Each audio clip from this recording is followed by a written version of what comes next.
جیڑا انجینئر ہے نا انجینئر وہ جاہل ہے, بدترین ہے, کمینہ ہے, جھوٹا ہے, بے باک ہے, اس صدی دا سب تو بڑا خنزیر ہے. سارے بزرگاں دے بارے وہ کہندا پیا ہے کہ انہاں دا دین ہو رہے, بابیاں دا دین ہو رہے, کتاباں دا ہو رہا ہے. یعنی جڑا مشرک کہندا پیا ہے او دے بارے تسی صاحب دا لفظ استعمال کردے پے. کتھے تہاڈی تعلیم, کتھے تہاڈا شعور ہے یار؟ ادھر ویکھو مرزا ہوئے, مرزا کمینہ وہ بندہ ہے جنہیں نبی پاک دے بارے معاذ اللہ لفظ دجال استعمال کیتا ہے. ساڈی غیرت مر گئی ہے یار اسے لفظ تے. وہ 3.5 مہینے جیل چ کھجل ہو کے آیا ہے. سانو شعور ہی کوئی نہیں یار, اسی کی کردے پے ہاں تے ایدا دے بندے نوں اسی مسلمان آکھاں گے. ثمر عباس اتاری حفظہ اللہ تعالی, انہوں نے وہی ڈنک مارا, کہتے ہیں جی انجینئر نے نبی علیہ السلام کو دجال کہا. نعوذ باللہ من ذالک. چشتی رسول اللہ کے ماننے والے, شبلی رسول اللہ کے ماننے والے اور اپنے چاچو تھانوی رسول اللہ کے ماننے والے, اگرچہ اس کے بارے میں یہ کفر کا فتویٰ بھی لگا دیتے ہیں, اعلیٰ حضرت نے بھی لگایا فتاوی رضویہ میں, یہ ہمیں بتائیں گے؟ تم کس گراؤنڈ کے اوپر کھڑے ہوئے ہو؟ تم لوگوں کے بزرگوں نے غلام احمد قادیانی دجال کو گراؤنڈز پرووائڈ کی ہیں اور تم لوگوں نے مناظرے لڑے ہوئے ہیں معرفت کے نام کے اوپر. پیر میر علی شاہ صاحب نے بھی دفاع کیا تحقیق الحق فی کلمت الحق کے اندر چشتی رسول اللہ کا. اعلیٰ حضرت نے فتاوی رضویہ میں کہا کہ یہ سبع سنابل رسول اللہ کی بارگاہ میں مقبول ہے, اور اس میں چشتی رسول اللہ لکھا تھا. اعلیٰ حضرت نے اگر جان بوجھ کے کیا تو ایمان سے گئے, اور اگر انجانے میں کیا تو غوث وقت نہیں رہے, کیونکہ غوث وقت تو پوری کائنات کو اپنی ہتھیلی پہ ایسے دیکھتا ہے جیسے کہ رائی کا دانہ. اور میرے غوث پاک کہہ رہے ہیں میں اللہ کے سارے ملکوں کو اس طرح دیکھتا ہوں جیسے ہتھیلی پہ رائی کے دانے کو دیکھتا ہوں. اور السنت الجلیہ فی الچشتیۃ العلیہ میں تھانوی چاچو نے بھی, جو ان کے چاچو ہیں اور اعلیٰ حضرت ان کے تایا ابو ہیں, ظاہر ہے وہ بڑے تھے نا, انہوں نے بھی دفاع کیا ہوا ہے. تو یہ لوگ ہمیں بتائیں گے ان ظالموں نے جو نبی علیہ السلام کی فیور میں نے بات کی, رسول اللہ کے دشمنوں کو ایکسپوز کرتے ہوئے, وہ میرے لیے گالی بنا دی. میں نے تو بتایا تھا کہ جیوز اور کرسچنز نبی صلی اللہ علیہ وآلہ وسلم کو پروفٹ نہیں مانتے. کرسچنز جو ہیں وہ آخری نبی مانتے ہیں جان دا بیپٹسٹ, یعنی کہ سیدنا یحییٰ بن زکریا علیہ السلام کو, اور ان کی وہ ٹیمپرڈ فارم میں جو انجیل جس کو وہ درست سمجھتے ہیں اس میں یہاں تک لکھا ہوا ہے کہ جو کوئی عیسیٰ ابن مریم کو خدا نہ مانے تو وہ اینٹی کرائسٹ ہے, اور اینٹی کرائسٹ عربی میں دجال ہی کو کہتے ہیں. اب یہ کہتے ہیں نہیں دجال نہ کہیں, آپ کہہ لیں کہ سچا پیغمبر نہیں مانتے یا جھوٹا پیغمبر مانتے ہیں. دجال جھوٹا پیغمبر اور کیا ہوتا ہے؟ دجال ہی. وہ تو تمام مسلمانوں کو دجال سمجھتے ہیں, اینٹی کرائسٹ نہیں. کہتے ہیں نہیں, اینٹی کرائسٹ کا ترجمہ ہے مخالف مسیح. انداز آیا کرو, ایڈیاں کہانیاں. لیکن ہم نے کہا تھا رکو ذرا, صبر کرو, اچھا تجھے بتاتے ہیں. نبی علیہ السلام کو تو چھوڑ دو, بتاؤ جوز جو ہیں وہ عیسیٰ ابن مریم کو کیا مانتے ہیں؟ وہ تو قرآن میں آیا کہ انہوں نے بہتان عظیم لگایا سیدہ مریم کے اوپر. اعلانیہ ان کے مولویوں نے کہا کہ وہ عیسیٰ ابن مریم کو دجال کہتے ہیں, اینٹی کرائسٹ کہتے ہیں. سن لیجئے, پروفٹ جیزس کی آپ کے اعتبار سے مڈل ایسٹ میں آئے, یروشلم میں آئے, ٹھیک ہے, یروشلم مڈل ایسٹ میں ہے, لیکن ان کی ٹیچنگ کا ڈومیننس یروشلم میں ہی نہیں ہے, ٹھیک ہے. یروشلم میں اس وقت کون ہے؟ یہودی پاور میں ہے. جو یہودی حضرت عیسیٰ کو نہیں مانتے, حضرت عیسیٰ کو تو وہ دجال مانتے ہیں. جو یہودی حضرت عیسیٰ کو نہیں مانتے, حضرت عیسیٰ کو تو وہ دجال مانتے ہیں. حضرت عیسیٰ کو تو وہ دجال مانتے ہیں. لہٰذا اب ان لوگوں کو بھی جواب مل گیا جو کہتے ہیں کہ جی انجینئر صاحب کہتے ہیں گستاخ عورت سے بھی نکاح ہو سکتا ہے, چاہے وہ یہودی ہو یا نصرانی ہو. تو تم بھی مانتے ہو نا, ساری یہودی عورتیں اس وقت تک یہودی ہو ہی نہیں سکتی جب تک کہ وہ اینٹی کرائسٹ اور دجال نہ کہیں عیسیٰ ابن مریم کو. تو قرآن تو کہہ رہا ہے کہ ان کی عورتوں کے ساتھ نکاح درست ہے. تو کیا 295C صرف نبی علیہ السلام کے گستاخ پہ لگتی ہے, عیسیٰ ابن مریم کے گستاخ پہ نہیں لگتی؟ لو سامو, اب اس کا جواب ان کے پاس قیامت تک کے لیے نہیں ہے. اور دیکھیں ہمارے استاد ڈاکٹر اسرار صاحب نے یہ سارے الفاظ عیسیٰ ابن مریم کے ریفرنس سے بیان القرآن میں ریکارڈ کروائے ہوئے ہیں. کیونکہ عیسائی سمجھتے تھے کہ جسے ہم خدا سمجھتے ہیں اس کے قاتل یہ ہیں, انہوں نے سولی چڑھایا ہے. یہودی سمجھتے تھے کہ کافر جو تھا, مرتد جو تھا, جادوگر تھا, ولد الحرام تھا, ولد الزنا تھا, اسے یہ خدا کا بیٹا بنائے پھرتے ہیں. اب یہ اس قدر یعنی کنٹراسٹ ہے اتنی ایک دوسرے کے خلاف کہ ان کے اندر کوئی پوائنٹ آف میٹنگ ہے ہی نہیں. کہ جیوز کیا کہتے ہیں ان کو, یعنی وہ سارے الفاظ آؤٹ آف ویڈ لاک, دجال, دیوانہ, پاگل, کوئی ان کو نہیں نظر آیا.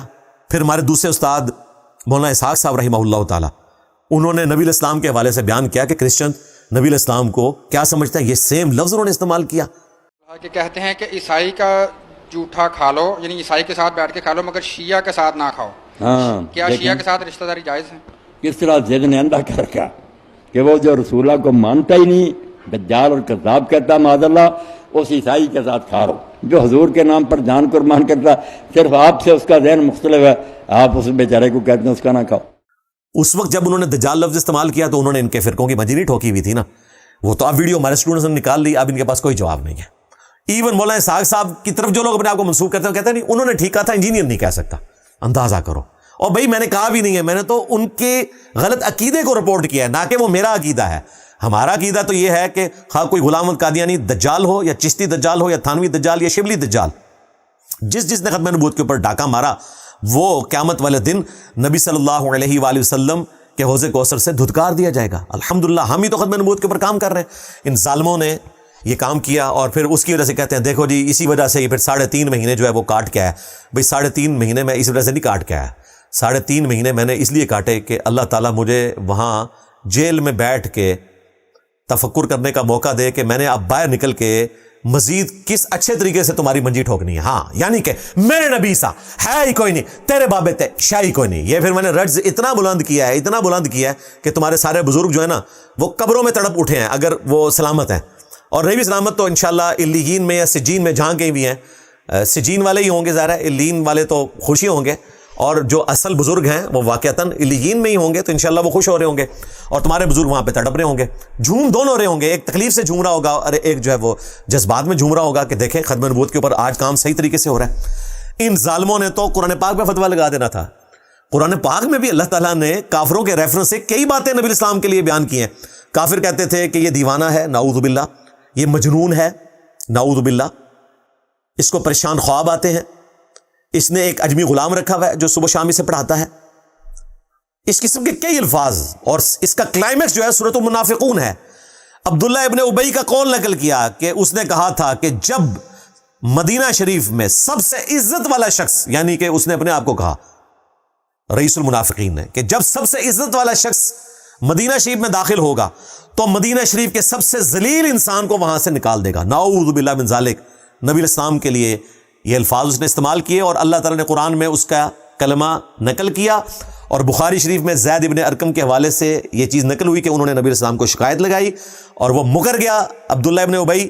تو اللہ تعالیٰ نے زید ابن ارقم, جن کی نسبت سے ہم نے دار ارقم, ویسے تو ارقم ایک اور صحابی ہیں لیکن زید ابن ارقم کے ساتھ بھی ہمیں ایک خاص عقیدت ہے, کیونکہ اہل بیت کی غدیر خم کی قرآن اور اہل بیت والی حدیث صحیح مسلم کی انہوں نے روایت کی ہوئی ہے.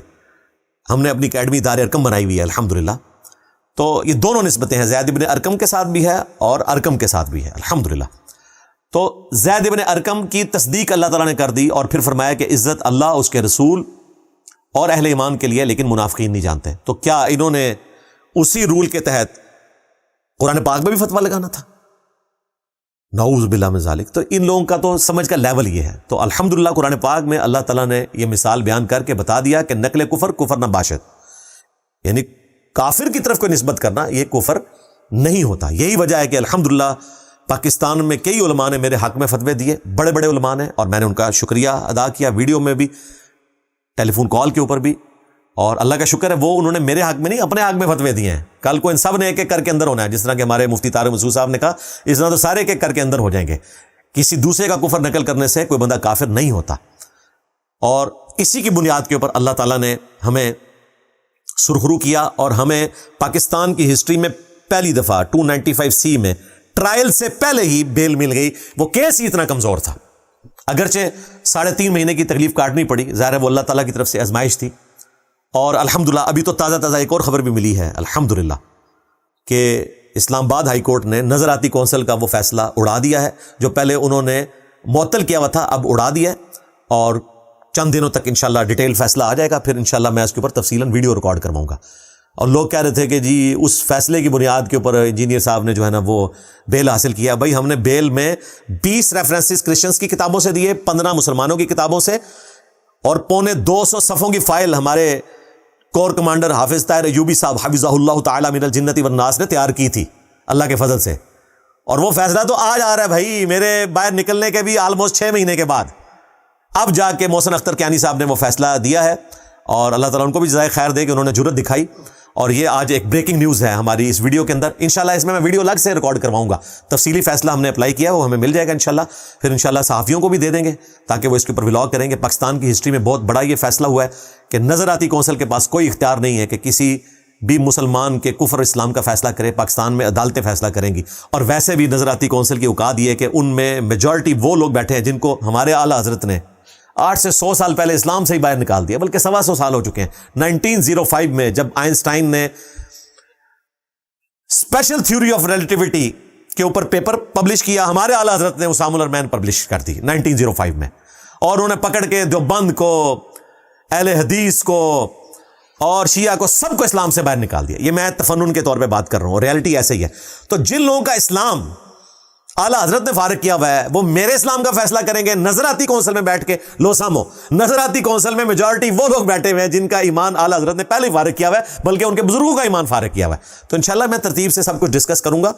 اللہ کے فضل سے ہر آنے والا دن ان لوگوں کو ایکسپوز کر رہا ہے اور ہمارے ساتھ اللہ کی مدد آ رہی ہے. اور اعلیٰ حضرت کے اعتبار سے میں بتاؤں کہ اعلیٰ حضرت کو یہ کہتے ہیں نا کہ جی عشق و محبت، عشق و محبت، اعلیٰ حضرت، اعلیٰ حضرت. مجھے یہ کہہ رہے ہیں، میں نے تو کافروں کے ریفرنس سے یہ ورڈ استعمال کیا، اینٹی کرائسٹ. اعلیٰ حضرت نے تو ڈائریکٹ نبی الاسلام کو ذلیل کہا ہوا ہے، نعوذ باللہ من ذالک. اور مصطفیٰ جان رحمت پہ لاکھوں سلام، اس کے اندر جو مجھے پسندیدہ نعتیہ کلام ہے لیکن اس میں ان سے بلنڈر ہوا. اس میں ایک شعر ہے، کثرت بعد قلت پہ اکثر درود، عزت بعد ذلت پہ لاکھوں سلام. وہ کہتے ہیں کہ نبی الاسلام اور ان کے اصحاب قلیل تھے مکہ شریف میں، اور مدینہ شریف میں اللہ تعالیٰ نے ان کو بعد میں کثرت دی. کثرت بعد قلت پہ اکثر درود، عزت بعد ذلت پہ لاکھوں سلام. وہ کہتے ہیں جس طرح یہاں اللہ تعالیٰ نے قلیل کے بعد کثیر کر دیا، اسی طریقے سے اللہ تعالیٰ نے ان کو ذلت کے بعد عزت دے دی مدینہ شریف میں. اب آج کل کے علماء کہہ رہے ہیں کہ نہیں، یہ ہے عزت بودھ ذلت پہ لاکھوں سلام، یعنی ایسی عزت جو ذلت سے بہت دور ہے، بودھ ہے.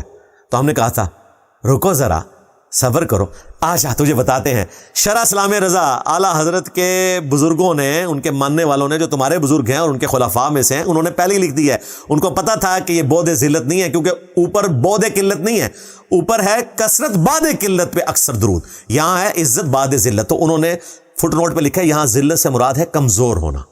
ہاں لو سامو، حالانکہ اسی ذلت کہ اوپر اعلیٰ حضرت نے اسماعیل دہلوی پہ تقویۃ الایمان کی عبارت کے اوپر فتویٰ دیا ہوا ہے کہ بڑے سے بڑا کوئی انسان ہو یا بزرگ فرشتہ، یعنی کوئی نبی ہو، ولی ہو، غوث، کتب، ابدال جو ان کے ہیں، وہ اللہ کی ذات کے سامنے چمار سے زیادہ ذلیل ہے، نعوذ باللہ. یعنی وہ کہتے ہیں چمار کی تو عزت ہے لیکن یہ اس سے بھی زیادہ ذلیل ہے، نعوذ باللہ من ذالک. تو اس پہ تو اعلیٰ حضرت نے گرفت کی تھی اسماعیل دہلوی کے اوپر، اور خود اعلیٰ حضرت نے ذلیل کا لفظ استعمال کیا. تو اس کے جواب میں ہم وہی کہیں گے جو ہمارے بابا جی خادم رضوی نے کہا تھا، اور وہ رضوی اعلیٰ حضرت کی وجہ سے کہتے تھے. آج زندہ ہوتے تو ہم کہتے ہیں کہ آپ اپنی یہ نسبت ہٹائیں رضوی والی، اور آپ وہی کہیں جو آپ نے ex prime minister Imran Khan صاحب کو کہا تھا، تو سب تو بڑا ذلیل ہے. کیونکہ اس نے بھی کہا تھا کہ نبی الاسلام کو کافروں نے ذلیل کیا. وہ نیگیٹو سینس میں نہیں کہا تھا، ان کی وکیبلری میں مسئلہ تھا. لیکن اعلیٰ حضرت تو یو پی کے تھے، ان کی وکیبلری میں مسئلہ نہیں تھا. تو میں نے دفاع کیا تھا کہ عمران خان صاحب نبی الاسلام کو جو ذلیل کا لفظ استعمال کیا وہ یہ تھا کہ تکلیفیں تھیں، ان معنوں میں کہا کیونکہ ان کی اردو کمزور ہے. لیکن اعلیٰ حضرت کی اردو کمزور نہیں ہے. انہوں نے کہا عزت بعد ذلت پہ لاکھوں سلام. تو اعلیٰ حضرت کے بارے میں آپ فیصلہ کریں. اور تقویۃ الایمان کی عبارت تو گواہ ہے، اعلیٰ حضرت خود اپنے بارے میں فیصلہ کر کے چلے گئے ہوئے ہیں جب انہوں نے تقویۃ الایمان کے اوپر فتویٰ لگایا.